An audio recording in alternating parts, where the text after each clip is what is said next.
les decía, la idea con esta clase pues es reforzar un poco el tema de fuerzas intermoleculares, que es un tema que está muy relacionado, que ustedes ven en el curso de teoría, en Q114, pero que está muy relacionado con la parte de laboratorio, con el curso, y específicamente en este módulo 6, ¿verdad? Que es el de esta semana y que tiene que ver con solubilidad. Entonces, antes de empezar, porque no quisiera como tomar mucho tiempo y repetir cosas que tal vez ustedes ya manejan, quisiera saber cómo les ha ido con este tema en el curso de teoría, si ya lo han visto, si lo vieron muy por encima, si hay cosas que les quedaron ahí como un poco de duda, coméntame cómo ha sido.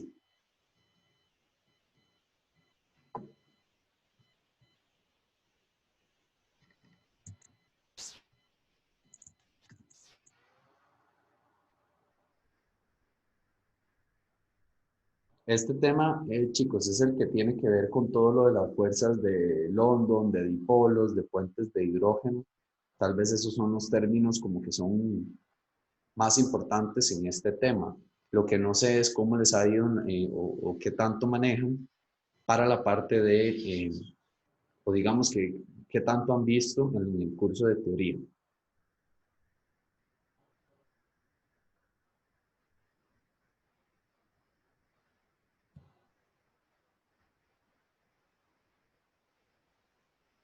¿No lo han visto del todo?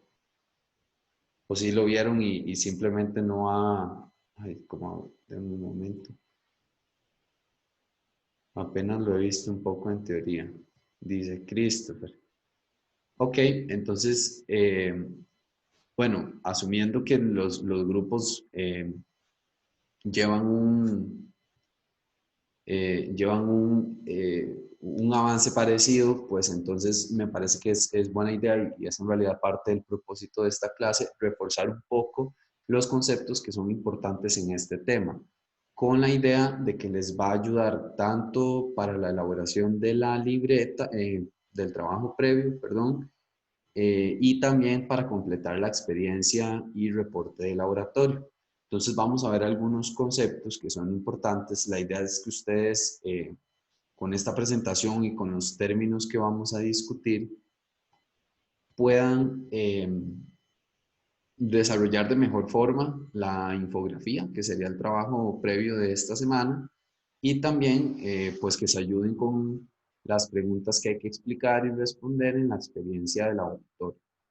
Entonces, para empezar, lo que va a ser más importante es tener una diferencia clara entre lo que es una fuerza, entre lo que llamamos una fuerza intermolecular y una fuerza intramolecular. Entonces, las fuerzas intramoleculares realmente son los enlaces covalentes, ¿verdad? Que posiblemente a este punto ustedes sí han visto un poco más de enlaces covalentes. Entonces, acá estamos representando dos moléculas de agua eh, y la idea con este diagrama, pues, es ver que cuando hablamos de fuerzas intramoleculares o enlaces covalentes, esto es, en los enlaces realmente se están compartiendo electrones y la fuerza que tienen esos enlaces covalentes, porque esas fuerzas se pueden medir, es muchas veces más grande, más poderosa que las fuerzas intermoleculares, las distintas que puedan existir. Y bueno, parte de la definición más sencilla de lo que es una fuerza intermolecular son fuerzas que existen entre dos distintas moléculas y no al interior de la molécula, aunque por ahí ustedes verán más adelante que pueden haber excepciones con respecto a esta definición. Y lo que más nos va a importar es que estas propiedades, o más bien estas fuerzas, interacciones intermoleculares, son las responsables o nos ayudan a explicar muchísimas propiedades de las sustancias, entre ellas punto de fusión, de ebullición, la tensión superficial y la que más nos va a importar en este caso, que es la solubilidad. Bien, entonces hay una clasificación que es importante que ustedes manejen, que son los nombres que les damos a estas distintas fuerzas. Y algo que va a ser muy importante es que vamos a aprender a reconocer que estos distintos tipos de fuerzas intermoleculares tienen una magnitud. Es decir, son más o menos poderosas en este orden que se muestra acá. Es importante aclarar que este orden es una tendencia general. No todos los fenómenos de solubilidad, por ejemplo, los vamos a poder explicar siguiendo o determinando que una fuerza ion-ion, por ejemplo, es más poderosa que una ion-dipolo. Podrían haber escenarios en los cuales la fuerza que tienen estas distintas interacciones son muy parecidas, pero también hay escenarios, que es los que más nos van a interesar, donde la distancia o más bien el poder, la magnitud que tienen estas fuerzas es muy distinta y entonces ahí sí podemos ver o podemos explicar de una forma más precisa un fenómeno de solubilidad. Entonces, vamos a ver rápidamente cada una de estas fuerzas para tener una mejor idea eh, de qué se tratan. Y bueno, la idea con esta diapositiva simplemente es recordar que cuando nosotros hablamos de sustancias sólidas, líquidas o gaseosas, es decir, los estados de la materia, eh, podemos fijar ciertas características, pero la más importante o en lo que más tenemos que pensar realmente es en la distancia que existe entre las partículas que componen a ese material, o más bien que la distancia entre las partículas es lo que determina este estado de la materia. Entonces, cuando una sustancia es gaseosa, hay mayor separación de las partículas. En los líquidos hay una separación intermedia y en el estado sólido es el estado donde tenemos mayor acercamiento de las partículas que componen a cualquier material. ¿Por qué es importante la distancia entre partículas? Bueno, porque todas estas fuerzas intermoleculares son dependientes de la distancia que existe entre las partículas. De modo que, por ejemplo, en gases, las fuerzas intermoleculares normalmente las podemos despreciar, al menos cuando estamos trabajando con el modelo de gas ideal, pero en líquidos y en sólidos ya la cercanía de las partículas es tal que no podemos despreciar el efecto que tienen las distintas fuerzas intermoleculares. Entonces, bien, la primera de ellas, para ir rápidamente sobre ellas y poder tener como una definición un poco más clara, cuando hablamos de una fuerza ion-ion, normalmente nos estamos refiriendo, lo más común va a ser que este tipo de fuerzas existe en sustancias que son sólidas y son sustancias de carácter iónico, es decir, sales. Entonces, esta fuerza es una atracción entre cargas opuestas. En una sustancia que es una sal, van a haber átomos con carga positiva, los cationes, y átomos con carga negativa, que son los aniones. Las cargas opuestas se atraen. Esto es una ley de física. Por aquello que quieran investigar un poquito más, se llama ley de Coulomb. Eh, y bueno, es básicamente la ley que describe este fenómeno físico de que cuando distintas partículas tienen cargas opuestas, van a existir fuerzas de atracción entre ellas. Entonces, esta misma ley la podemos aplicar a partículas que en este caso son aniones y cationes que están muy cercanos en un sólido de tipo iónico o en una sal. Sin embargo, sabemos también que para sustancias que también podrían ser sólidas o líquidos, pueden existir interacciones de tipo dipolo. Entonces, estas interacciones dipolo van a surgir cuando tenemos moléculas en las cuales hay un átomo que es muy electronegativo, o al menos es más electronegativo en comparación con los demás, y entonces los electrones alrededor de esta molécula se tienden a polarizar y entonces forman un polo positivo que llamamos dipolo positivo y un dipolo negativo. Entonces, básicamente, para saber si una molécula presenta dipolo, tenemos varias formas de ver eso. Este símbolo de acá, que es una letra, parece como un 8 incompleto, es una letra griega que se llama delta, y el nombre de ese parámetro es carga parcial. Entonces, como en este caso no tenemos una separación de cargas totales, porque es una molécula y no tiene a los átomos de forma ionizada, lo que nosotros definimos es este tipo de carga parcial, y entonces en el átomo que es electronegativo va a existir carga parcial negativa, por ejemplo este oxígeno, que señala que tiene como carga parcial un 2 menos, y en los átomos menos electronegativos de la molécula van a existir cargas parciales positivas. Y bueno, como a fin de cuentas son también cargas no tan concentradas o no tan fijas como en un ion, pero igual son cargas de menor intensidad, entonces las moléculas que presentan estos dipolos pues se pueden atraer entre ellas o también se pueden atraer con otras moléculas que tienen otro dipolo. Lo importante ahí va a ser que la atracción sigue siendo del tipo positivo con negativo, ¿verdad? Entonces, por ejemplo, si nos queremos imaginar cómo se atrae esta molécula de agua con otra molécula de agua, voy a ver si es posible rayar acá dentro del PowerPoint.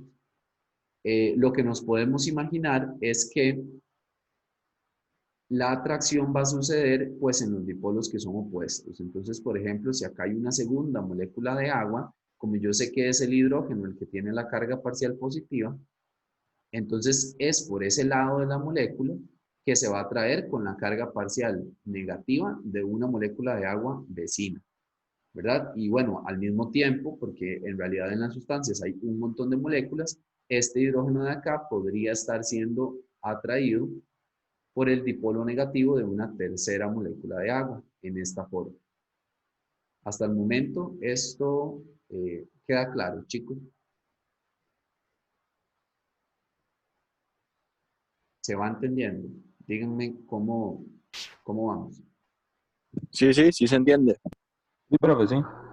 Perfecto. Al final estos conceptos van a ver, los vamos a usar de forma muy práctica una vez que los definamos para poder hacer interpretaciones con respecto a la solubilidad.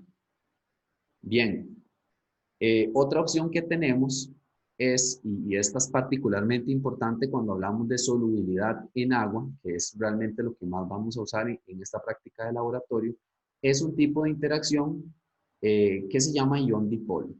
Entonces, en esta vamos a tener una molécula que tiene un dipolo, generalmente agua, y vamos a tener una especie que es un ion. Es decir, en el ion la carga está más localizada, más concentrada. Y bueno, lo que sucede es que nuevamente como en el dipolo hay una carga o hay una sección de la molécula con una carga parcial positiva y una negativa, si nosotros disolvemos, por ejemplo, una sal en agua, el agua pues es la molécula, el disolvente que va a funcionar como dipolo y la sal, ya sabemos, se va a disociar en cationes y en aniones. Entonces, justamente este proceso de disociación sucede por el tipo de interacción que puede formar el disolvente con el soluto, en este caso, los iones. Y bueno, en esa interacción, igualmente, la atracción sucede en una forma que se coordinen, por así decirlo, las cargas que son opuestas. Entonces, vean que, por ejemplo, esto de acá, que representa una molécula de agua, la esfera roja es el átomo de oxígeno, entonces es el que tiene la carga parcial negativa. Y entonces esa carga va a tener una atracción por, en este caso, imaginémonos que esto es un cation. Podría ser sodio más o podría ser magnesio 2 más, dependiendo de qué sal se trate. Lo importante es conocer que debido a que este tipo de interacciones se pueden formar y siempre que una interacción se forma, eso aporta un poco de estabilidad al sistema. Entonces, este tipo de fuerzas es la que comúnmente explica la solubilidad que tienen los compuestos iónicos en agua. Ya lo vamos a ver con un poquito más de detalle en una diapositiva posterior. Y bueno, también probablemente ustedes han escuchado de este tipo de fuerza también que llamamos fuerzas de dispersión de London. Esto es sinónimo, algunos profesores le dicen a esto fuerzas de Van der Waals, aunque ya esto no es el término más aceptado, pero también ustedes lo podrían escuchar así o lo podrían ver en algún libro de texto de esta forma. Y bueno, en este caso, este tipo de fuerzas funcionan de una manera un poco distinta porque las vamos a tener presentes en realidad en todo tipo de moléculas, aunque estas moléculas tengan también dipolos o también tengan ion dipolo u otro tipo de interacciones, pero estas siempre van a estar presentes. Y la razón por la que siempre están presentes es porque este tipo de fuerzas nacen de un fenómeno que es natural en cualquier molécula. O sea, que va a pasar simplemente si existen electrones, o sea, va a pasar en cualquier sustancia. Y básicamente lo que pasa es que cuando nosotros tenemos entonces moléculas donde no hay una diferencia de electronegatividad importante en los enlaces, por ejemplo, cuando tenemos enlaces carbono-hidrógeno. Como estos dos átomos no tienen una electronegatividad tan distinta, entonces eso no va a formar un dipolo. El tipo de interacción que se forma es este tipo de interacción llamada dispersión de London, en la cual, como alrededor de estos enlaces siguen existiendo electrones, va a pasar que de forma instantánea esos electrones se distribuyen de una manera desigual en el enlace. Entonces causan por un momento en el tiempo muy corto un pequeño dipolo, que igualmente podemos simbolizar con las cargas parciales. Lo que pasa es que este dipolo, como es instantáneo, ocurre simplemente por periodos de milisegundos o incluso tiempos menores, entonces no es tan fuerte, ¿verdad? Como las cargas parciales que se forman en los dipolos. Y bueno, la teoría más o menos va de que al suceder en la formación de estos dipolos instantáneos, eso causa que una molécula vecina se polarice también y exista una atracción. Entonces, por ejemplo, este enlace está en una molécula, se forma este dipolo instantáneo y la molécula vecina, en la molécula vecina también se va a inducir una cierta polarización. Y una vez que se induce, entonces ocurre una atracción, como vemos representado acá. Porque entonces la sección de la molécula que tiene ese dipolo inducido, le vamos a decir ahora que es positivo, se va a atraer con moléculas vecinas que tienen también un dipolo inducido, pero más bien en la parte negativa. Y bueno, lo más importante que tenemos que conocer de esta, otra vez, es que cualquier molécula va a exhibir dispersiones o fuerzas de dispersión de London, aunque tenga otro tipo de dispersiones. Por ejemplo, si dibujamos una molécula como esta, en esta molécula la diferencia de electronegatividad entre el carbono y el oxígeno hace un dipolo, porque sí hay una diferencia importante. Sin embargo, o más bien vamos a decir entonces que la fuerza principal que va a predominar en esa sustancia es dipolo-dipolo. Sin embargo, eso no quita que la sustancia también exhiba fuerzas de dispersión de London. Otra vez, porque este fenómeno de los dipolos instantáneos lo único que requiere para que suceda son electrones. Entonces va a suceder en todas las moléculas. Le vamos a prestar más atención en aquellas moléculas donde no hay dipolos y no hay iones, porque entonces esta va a ser la fuerza principal en ese tipo de moléculas. Y el otro detalle que es sumamente importante conocer es que a pesar de que, como lo vimos en diapositivas anteriores, esta fuerza la consideramos una de las más débiles en términos de energía, puede volverse una fuerza muy importante conforme aumente la masa molecular, o a veces en algunas referencias dice la longitud de la cadena, claro, porque si ponemos más átomos, entonces aumenta también este peso molecular. Básicamente es, entre la molécula sea más grande, hay más posibles sitios donde puede suceder este fenómeno, entonces eso aumenta las fuerzas. ¿Ok? Y bueno, hay una fuerza que también por ahí ustedes pueden haber escuchado, es particularmente importante, que llamamos puente de hidrógeno, que a fin de cuentas es también un dipolo, lo podemos pensar como un dipolo, pero es un dipolo particularmente fuerte. ¿Por qué? Porque es un dipolo que se forma entre el átomo, uno de los átomos menos electronegativos, que es el hidrógeno, y tres átomos que son muy electronegativos, que son nitrógeno, oxígeno y flúor. Entonces, el escenario de puente de hidrógeno lo vamos a tener siempre y cuando exista en las moléculas alguno de estos tres enlaces. ¿Okay? Y ahorita lo vamos a ver un poquito más claro con un ejemplo. Y bueno, de hecho es la idea de estas diapositivas que siguen acá. ¿Alguno que me pueda como explicar o hacer un pequeño razonamiento de por qué la interacción intermolecular más importante en estas moléculas es la dispersión de London? Es decir, la respuesta a la pregunta es dispersión de London, pero ¿por qué? Al ver la estructura, ¿cómo podríamos nosotros saber que la fuerza más importante es la dispersión de London?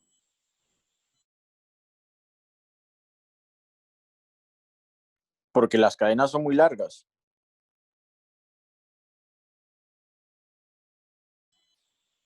Sí, correcto. Básicamente porque hay cadenas largas, pero además de que hay cadenas largas, solamente en estas moléculas que se muestran hay enlaces entre carbono-carbono, que bueno, como son el mismo átomo, serán enlaces que no van a tener una diferencia importante en la electronegatividad.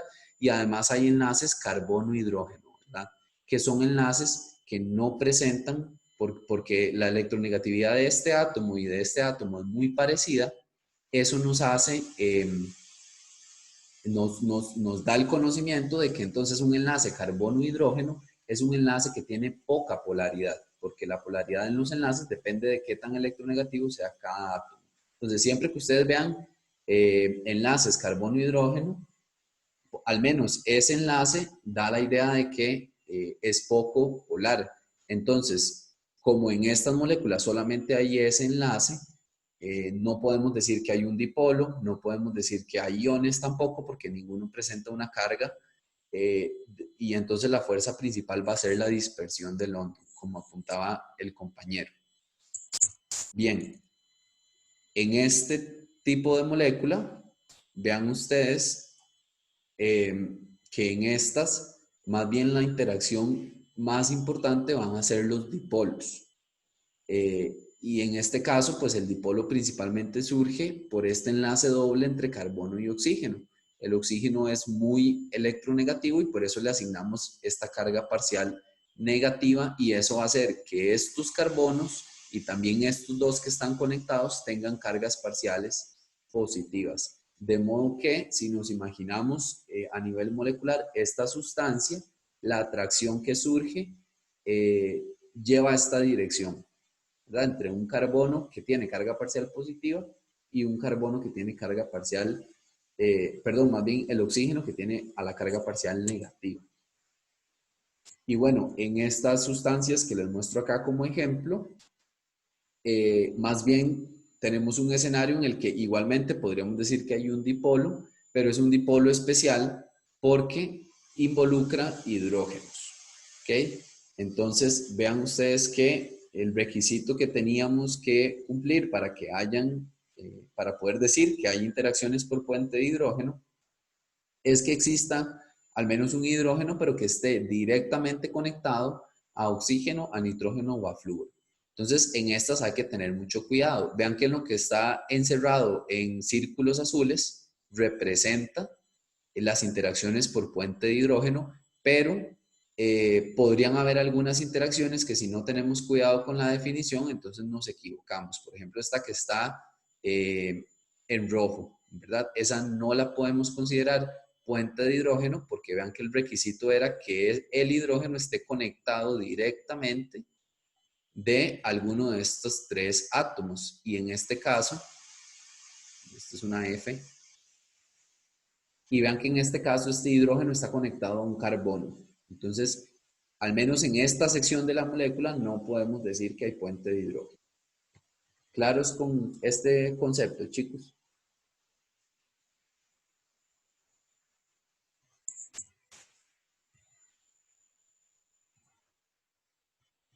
Perfecto. Ok, entonces, también quería comentarles un poco, porque también va a ser unos términos que les van a ayudar mucho para entender algunas de las preguntas en el reporte, en la experiencia. Y es que tenemos una clasificación sencilla, podemos hacer una clasificación sencilla de los distintos tipos de sólidos. ¿Por qué? Porque tenemos varias formas en las que los sólidos se pueden empaquetar, y eso también está regido por las distintas fuerzas intermoleculares que acabamos de ver. Entonces, el primer tipo de sólido vamos a decir que se llaman sólidos iónicos y son las sales. Es decir, cuando ya conocemos que un compuesto tiene cationes y aniones, automáticamente eso lo clasifica como un sólido de tipo iónico. Y entonces, en este tipo de sólido, evidentemente esos iones se mantienen unidos por fuerzas de tipo ión-ión, que son fuerzas según el orden de energía que vimos. Las fuerzas ión-ión son de las más poderosas. ¿Okay? Como les decía, esto en cursos más avanzados ustedes podrán ver que hay formas de medir esto. Sin embargo, acá lo estamos conociendo a un nivel más, más descriptivo, ¿verdad? Pero tenemos también algunos sólidos que llamamos sólidos covalentes. Entonces, en este tipo de sólidos, cuando vemos la representación de ellos, vemos también átomos que están unidos. Sin embargo, en este caso, estos enlaces son enlaces covalentes. Entonces, vean que a nivel de simbología hay una diferencia eh, importante, y es que acá, digamos, esta raya está simbolizando una interacción ion-ion, mientras que acá estas barras son realmente enlaces covalentes. Entonces, los enlaces covalentes en términos de energía son muchísimo más poderosos, dijimos al inicio, que las fuerzas intermoleculares. Entonces, debido a que estos sólidos están unidos de esta forma, son sólidos que tienden a ser insolubles. En lo que sea, van a ser insolubles. ¿Por qué? Porque romper, vamos a ver más adelante, cuando entremos un poco a la descripción más molecular del proceso de disolución, romper estos enlaces implicaría una energía muy grande que no podemos alcanzar simplemente con mezclar agua y una de estas sustancias. Entonces, en general, este tipo de sólidos covalentes pues es muy insoluble. Y entonces ejemplos de estos son el diamante, que al final son átomos de carbono unidos de forma covalente, y también el vidrio, que es dióxido de silicio, que bueno, tiene una estructura de este tipo, donde estos son los átomos de silicio, las esferas en gris, y los rojos son los átomos de oxígeno. Bien, y hay un tercer tipo de sólido que llamamos sólido molecular. Vean que estos se pueden confundir un poco con los covalentes, sin embargo, no son iguales claramente, y la diferencia importante aparece acá en este texto. Hay enlaces covalentes, pero que están dentro de cada molécula de estos compuestos. Pero cuando vemos la celda o cuando vemos la estructura que tiene el sólido, vemos que entre molécula y molécula lo que las atrae es en realidad una fuerza que normalmente es de tipo London o dipolo-dipolo.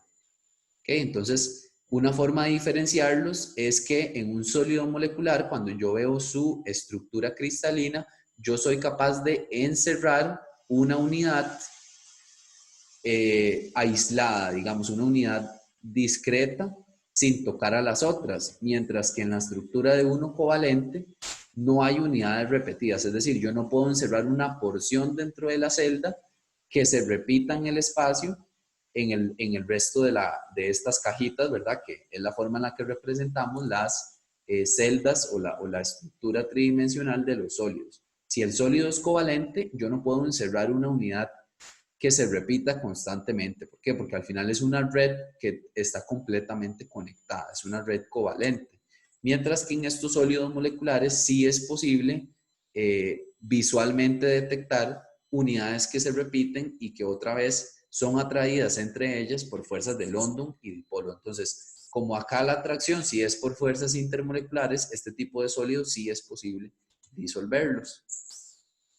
Y bueno, esta clasificación que ustedes ven acá y la definición de solubilidad a este punto también ya probablemente es conocida para ustedes. Sin embargo, la pongo solo para que quede ahí como una referencia. Podemos hacer una clasificación de las disoluciones como disoluciones insaturadas, disoluciones saturadas y una disolución sobresaturada. Entonces, bueno, soluto, ¿verdad? Estos son términos que también ustedes probablemente a este punto ya conocen. El soluto es la sustancia que está en menor cantidad y el disolvente la que está en mayor cantidad. Entonces, cuando hablamos de una disolución insaturada, estamos hablando de que colocamos una cantidad de soluto tal que aún no alcanzamos la máxima solubilidad o la máxima capacidad en esa disolución. Es decir, en una disolución insaturada, el soluto siempre va a estar solubilizado, pero podríamos agregar más soluto y que se siga solubilizando.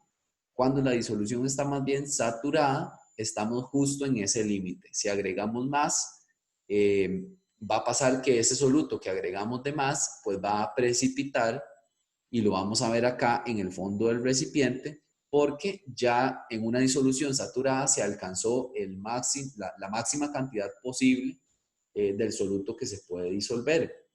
Sin embargo, tenemos la opción también de trabajar con un tipo de disolución que se llama disolución sobresaturada. En este tipo de disoluciones, lo que sucede es que haciendo uso de variaciones en la temperatura, nosotros podemos aumentar la cantidad de soluto que se solubiliza en ese solvente, y es un poco, es decir, es más allá de la cantidad que indica el valor de solubilidad. Sin embargo, es importante conocer que este tipo de disoluciones las consideramos metaestables, es decir, podemos hacer o podemos incluir más soluto del que el disolvente es capaz de disolver por un factor de temperatura, y luego dejar lentamente que eso alcance una temperatura ambiente, por ejemplo. Pero lo que significa el término metaestable es que eso va a ser, digamos, se va a mantener como una disolución siempre y cuando no haya ningún tipo de perturbación. Lo que significa metaestable es que está en un equilibrio de energía muy delicado, y entonces con cualquier perturbación vamos a provocar la precipitación del soluto. Y bueno, ese tipo de perturbación podría ser que agitemos un poco la disolución o que simplemente disminuyamos su temperatura de forma brusca, que agreguemos aún más del que o sea, agregar más soluto después de que agregamos el máximo que se podía a una temperatura mayor, ¿verdad? Entonces, bueno, esos son detalles importantes que ustedes ahí podrán ampliar y bueno, tendrán que ampliar a la hora de desarrollar el reporte.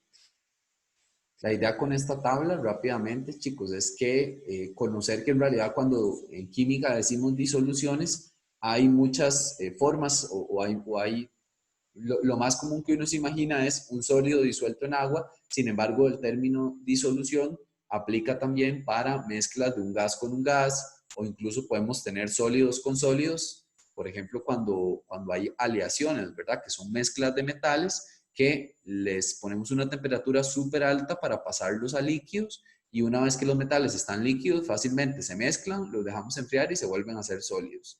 Entonces, al final estamos trabajando también con una disolución, pero de tipo sólido-sólido. La más común y la que más vamos a trabajar nosotros, pues es esta de acá, ¿verdad? Disoluciones sólido-líquido, donde el soluto es sólido y el disolvente va a ser líquido. Y ahora sí, esta es la parte que tal vez va a ser más importante que ustedes tomen en cuenta para al menos lo que es la elaboración del trabajo previo, que tiene que ver con los factores que afectan la solubilidad. Entonces, cuando nosotros pensamos en cómo se relaciona la solubilidad con las fuerzas intermoleculares que acabamos de ver, tenemos que pensar que en un proceso de disolución de cualquier sustancia, digamos sólida, en un disolvente líquido, van a ocurrir tres etapas. La primera etapa es que el disolvente, ¿verdad? Que sus moléculas pues tienen cierto grado de cercanía, deben de separarse un poco para poder interaccionar con el soluto. Y esa es una etapa que requiere una cierta cantidad de energía. Por otro lado, el soluto, que normalmente está de forma muy compacta porque es un sólido, ¿verdad? Donde sus partículas están muy cercanas, también necesitamos aplicarle una cierta energía para separar esas partículas. Y una vez que estos dos procesos se llevan a cabo, hay una tercera etapa de mezcla, ¿verdad? Y la mezcla lo que significa es justamente que las moléculas del solvente, que son más abundantes, van a rodear a las moléculas del soluto de forma que las separan, y bueno, en términos visuales, macroscópicos, eso es lo que vemos como que una sustancia se solubilizó. Entonces, ¿por qué es importante tener en cuenta estas tres etapas? Bueno, porque el hecho de que esta etapa requiera energía y esta también requiera, tiene que compensarse con que esta tercera etapa libera energía. Y entonces, para nosotros saber si una etapa requiere energía o si libera, tenemos que pensar en términos de las fuerzas intermoleculares que van a estar involucradas en estos procesos. Okay, entonces, antes de pasar a un ejemplo, lo más común acá va a ser, o lo que tenemos que entender es que Cuando estos procesos que requieren energía, requieren muchísima energía, entonces no se va a compensar con esta tercera etapa de mezcla. Y entonces en esos casos, el sistema lo que dice es, no, me voy a quedar de esta forma porque no voy a obtener mayor estabilidad energética al solubilizarme. Y entonces esos son los escenarios donde una sustancia es insoluble. Mientras que tenemos los procesos donde efectivamente una sustancia se solubiliza y en ese caso lo que está pasando es que la energía que requieren estas dos etapas puede ser alcanzada de forma fácil, venciendo ciertas fuerzas intermoleculares y se va a compensar liberando una mayor energía en la etapa de mezcla. ¿Okay? Y otra vez, eso va a depender de las fuerzas intermoleculares que se tengan que romper y las que se van a formar. Entonces, las que se van a romper son fuerzas entre soluto y soluto o disolvente y disolvente, pero se van a formar nuevas interacciones entre soluto y disolvente si ocurre esta tercera etapa, ¿verdad? Y entonces son en esos casos donde decimos que la sustancia se solubiliza. Entonces, para poder conocer eso, la forma más simplificada, porque por supuesto esto tiene sus excepciones, pero es una regla general que podemos seguir y funciona bastante bien, es que lo igual disuelve a lo igual. Es decir, la polaridad de un soluto la podemos asociar con la polaridad que tiene el disolvente y si es la misma, pues entonces lo más probable es que se disuelva. Entonces vean ustedes, por ejemplo, cómo podemos hacer predicciones de solubilidad basado en estas propiedades. En este primer ejercicio nos están preguntando que hagamos una predicción de la solubilidad de un cierto soluto en dos distintos disolventes. Entonces, nuestro soluto en el primer caso es bromo, que es esta molécula. Vean que en este caso, como son dos átomos iguales, acá no hay ninguna polaridad, entonces no hay dipolos, tampoco hay iones. El tipo de fuerza que exhibe este soluto es London, que recuerden ustedes es uno de los más débiles. Y los disolventes que tenemos que comparar son el benceno, que tiene esta estructura,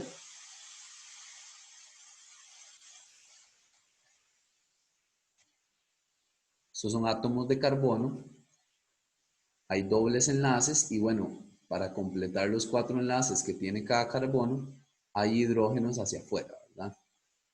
Esa es la estructura del benceno y tenemos que compararlo con el otro solvente que es agua, que bueno, ustedes desde luego ya conocerán la estructura del agua. Entonces, ¿qué es lo que nosotros tenemos que pensar para poder comparar en cuál de los dos disolventes el bromo va a ser más soluble? Básicamente, ver cómo es el tipo de fuerzas que se romperían en el disolvente. Si son fuerzas que son de las que consideramos más débiles, entonces eso fácilmente va a suceder. Y además tenemos que considerar qué tipo de fuerzas se van a formar entre el soluto y el disolvente.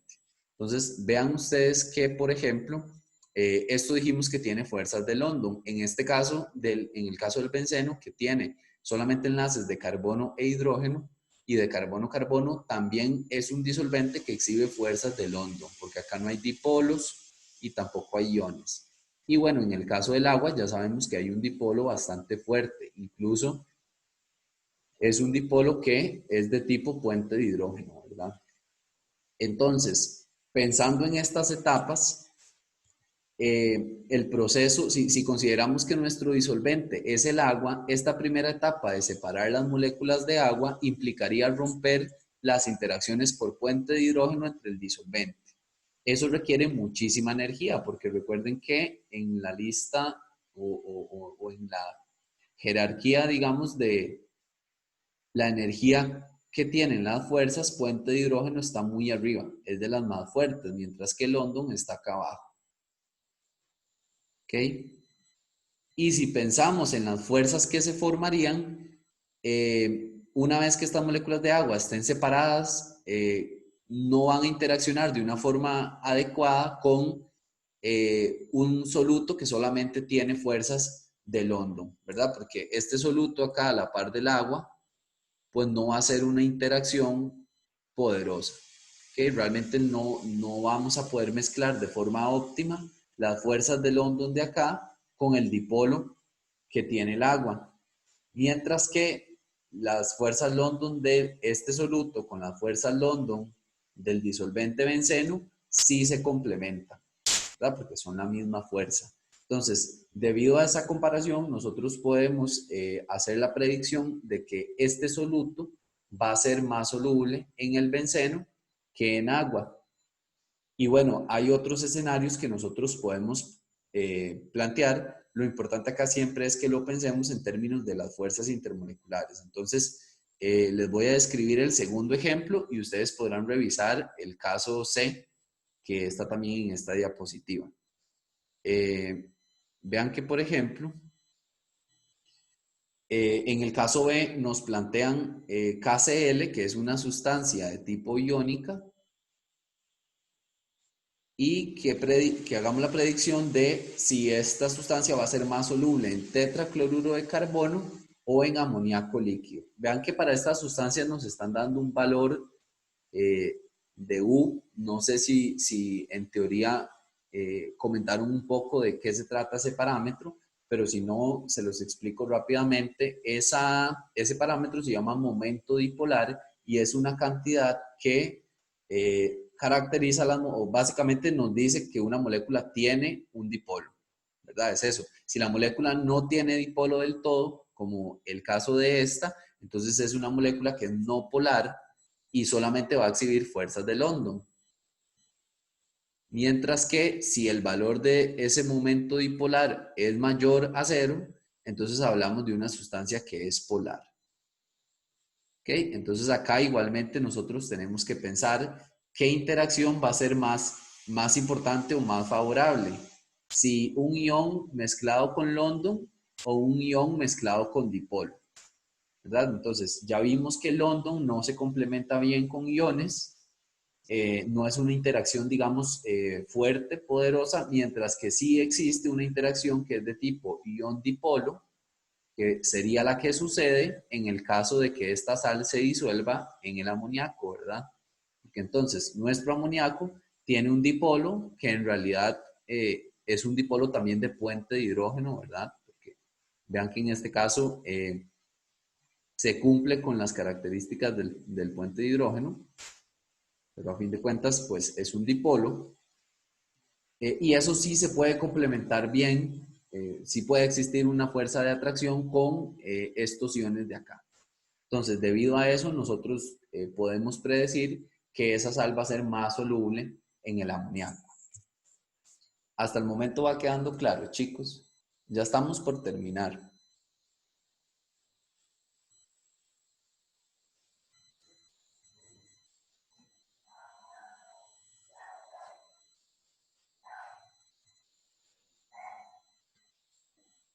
¿Ok? Si no hay dudas, entonces continúo.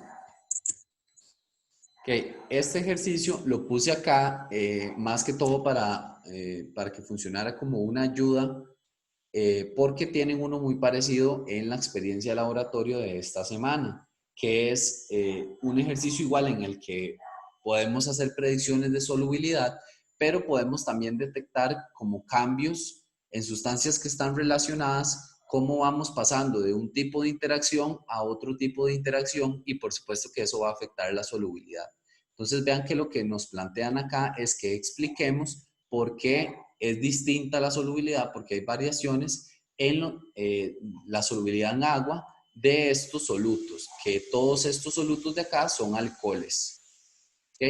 Entonces vean que cuando tenemos el primer alcohol con solamente un carbono, aparece este símbolo de infinito que lo que quiere decir es que son completamente miscibles, es decir, o más bien que este compuesto es miscible en agua, lo que quiere decir es que es soluble en todas las proporciones. Es decir, no hay un límite que podemos agregar de esto para que después de cierto punto se haga una disolución saturada, sino que sin importar la cantidad que pongamos, siempre va a ser soluble. ¿Okay? Cuando usamos un alcohol que tiene dos carbonos, todavía sigue existiendo una solubilidad que podemos considerar infinita y entonces decimos que los compuestos son miscibles. y con el alcohol de 3 carbonos también.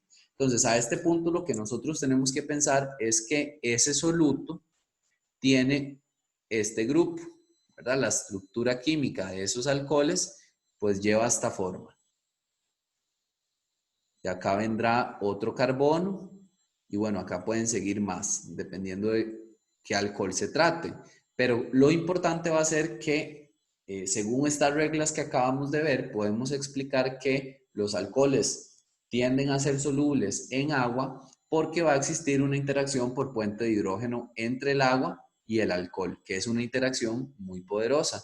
Vean que acá, bueno, en este puente de hidrógeno esto sería una carga parcial negativa y este positiva, y entonces las moléculas del disolvente, en este caso es agua, pueden rodear esto de esta forma, interaccionar de esta forma y al mismo tiempo puede existir una interacción entre este oxígeno y los hidrógenos del agua. Entonces es una interacción bastante poderosa que explica la solubilidad. Sin embargo, vean que cuando nosotros tenemos ya a partir de 3 carbonos, la solubilidad ya no es infinita, sino que empieza a disminuir dramáticamente. ¿Ustedes a qué asociarían este fenómeno? Pensando en esta cuestión de las fuerzas intermoleculares.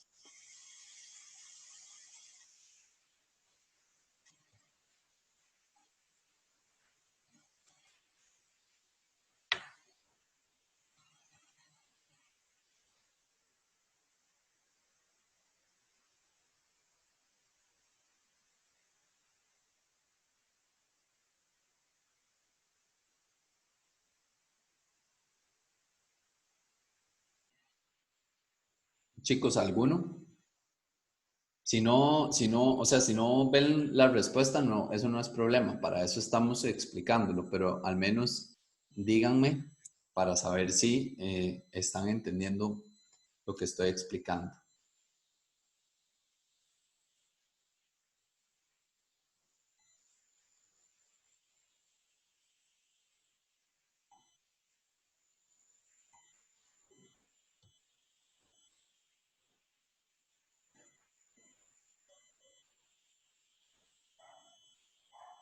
Hola. ¿Podría repetir la pregunta, profe? Sí, o sea, ¿por qué estos alcoholes que ya tienen una mayor extensión de la cadena de carbonos ya no tienen una solubilidad que es infinita en el agua? Es decir, con los 3 primeros, lo que podíamos observar es que debido a que existe una interacción que es positiva entre, o bueno, una interacción favorable por puentes de hidrógeno entre el soluto y el disolvente, que es agua, eso nos explica la solubilidad, ¿verdad? Porque igual disuelve igual, es decir, si el disolvente y el soluto tienen el mismo tipo de interacción, eso va a favorecer el proceso de solubilización. Sin embargo, en estos de acá ya eso no está sucediendo. Entonces, ¿qué se modificó en estos otros alcoholes que hace que ya la solubilidad no sea tan alta?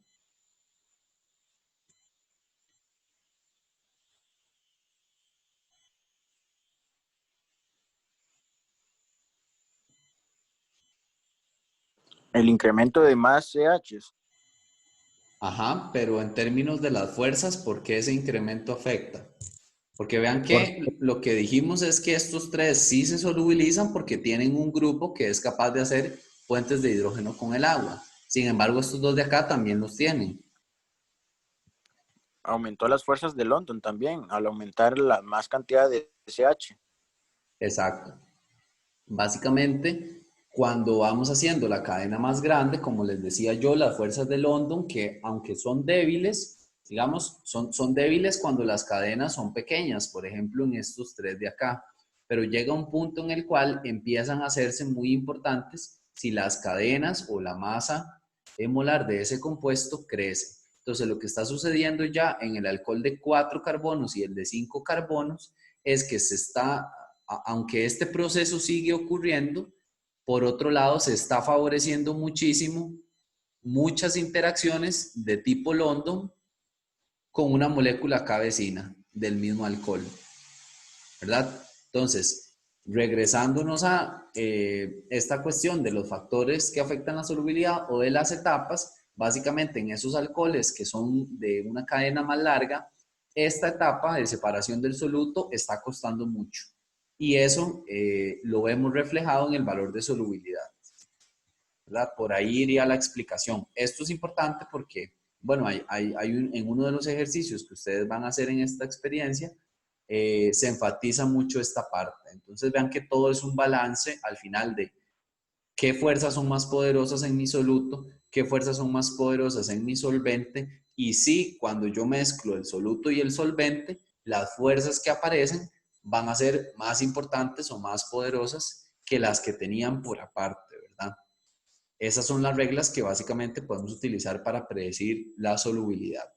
Y bueno, lo que queda por ver, que es nada más 2 diapositivas más, tiene que ver con otros factores que afectan la solubilidad que ustedes también pues deben de investigar un poquito para realizar el trabajo previo. El segundo factor tiene que ver con temperatura, ¿verdad? ¿Por qué con temperatura? Bueno, porque sin importar si la sustancia es un sólido, un líquido o un gas, cuando uno aumenta la temperatura de una sustancia, favorece un mayor movimiento de las partículas, ¿verdad? Ya sean que esas partículas estén muy distanciadas como en un gas o que estén muy juntas como en un sólido.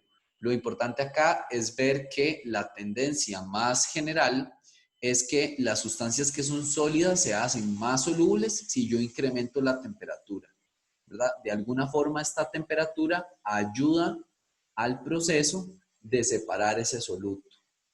Sin embargo, cuando yo estoy trabajando con un gas, el efecto es el contrario, ¿verdad? Porque como en un gas las partículas están tan separadas, entonces más bien si yo subo la energía, aumento la energía, perdón, si yo subo la temperatura, se aumenta la energía cinética de esas partículas de gas. Y como las partículas de gas pueden fácilmente salirse de la disolución, entonces ese aumento de temperatura lo que provoca más bien es que el gas que podría estar acá disuelto en agua se pase a una fase gaseosa, o sea, pase al aire, ¿verdad? Por ejemplo, si esto es un beaker, un recipiente, y acá hay agua, pues entonces en algún punto se termina el agua y hay aire alrededor, ¿verdad? Entonces ese aumento de temperatura en un gas va a causar más bien que las partículas migren hacia afuera y por lo tanto va a haber menos en el interior de la disolución, o sea, menos solubilidad. Entonces ese efecto es importante tenerlo en cuenta. Y también para los gases es muy importante la presión. Para eso, ustedes pueden leer un poquito de esta ley de Henry, que es una ecuación muy sencilla que básicamente nos dice la concentración de un gas que está disuelto aumenta o bueno, es proporcional a la presión que tiene ese gas en el recipiente cerrado y a una constante. Que la constante no va a ser tan importante para nosotros, sino más bien ver que la concentración del gas disuelto es proporcional a la presión. Entonces, entre mayor presión haya en el gas, tiende a más bien solubilizarse más. Es un efecto que es un poco similar la explicación al de la temperatura, pero acá más bien tiene que ver con las colisiones que tienen las partículas de los gases, ¿verdad? Entre más presión haya en un gas, yo tengo las partículas más cercanas y eso aumenta la probabilidad de que esas partículas choquen, es decir, va a hacer que se muevan más rápido y que hayan más choques y parte de esos choques pues van a terminar acá en la superficie del líquido. Entonces, entre más presión haya, yo favorezco más que esas partículas entren en contacto con la fase líquida, con el disolvente, y por eso aumenta la solubilidad a como aumenta la presión. Hay otros factores que ustedes también podrían indicar e investigar un poquito, incluso también los tienen en el trabajo, en la guía de estudio para esta semana, ¿verdad? Que tiene que ver con la agitación. Esto también tiene que ver con que cuando yo agito algo, pues estoy aumentando la energía cinética que tienen esas partículas y eso de alguna forma favorece el proceso de disolución, más que todo la velocidad con la que ocurre la disolución. Y hay algunos factores más especializados, digamos, que también tienen que ver con fuerzas intermoleculares, por ejemplo, toda la parte que tiene que ver con las micelas que forman los detergentes. Y bueno, esa parte está muy bien explicada en la guía de estudio que ustedes tienen para esta semana. Entonces ahí les aconsejo que la revisen. Bien, ya eso sería con lo que yo tenía que aportarles para la experiencia de esta semana, chicos. Quisiera saber si con lo que han avanzado hasta el momento se les ha presentado alguna duda en particular o quisieran, no sé, compartir alguna dificultad que hayan tenido hasta el momento.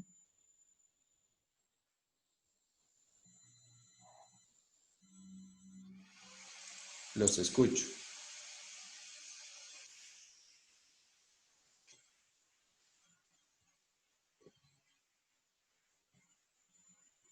Ok, Christopher dice que todo bien. Acá sí es importante, chicos, ya para irnos, yo quería señalarles que en comunicación con los profes y también con los asistentes, yo he visto que las notas de los quizzes han estado un poquillo bajas y se los comentaba el otro día en el grupo.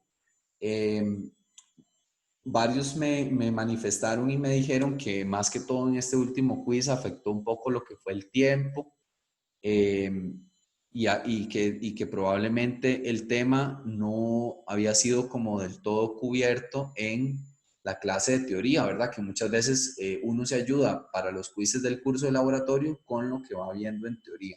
Sin embargo, lo que yo quería decirles es que revisen con mucho cuidado la retroalimentación y la calificación que ustedes tienen en los quizzes, principalmente porque nadie es perfecto, ¿verdad? A mí como profesor se me puede ir que puse una calificación incorrecta y eso terminó siendo una nota más baja. Ustedes recuerden que tienen todo el derecho y la libertad de hacer reclamos.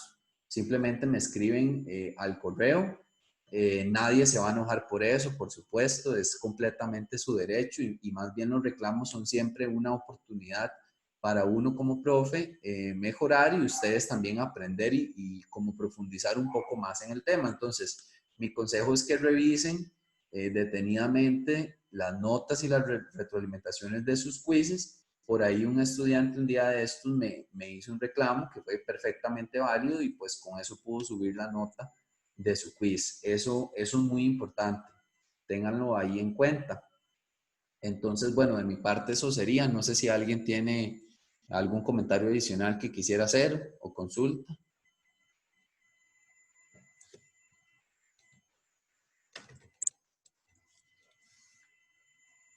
¿No? Bueno, chicos, si no, entonces hasta ahí estamos con la clase de hoy. Muchos éxitos en el desarrollo de la experiencia. Y bueno, si tienen alguna duda, por supuesto, ahí nos pueden preguntar a mí o a Steven en el grupo. Que estén bien y nos estamos hablando la próxima semana. Muchas gracias, profe. Con todo Gracias. gusto. Hasta luego. Que estén bien. Gracias.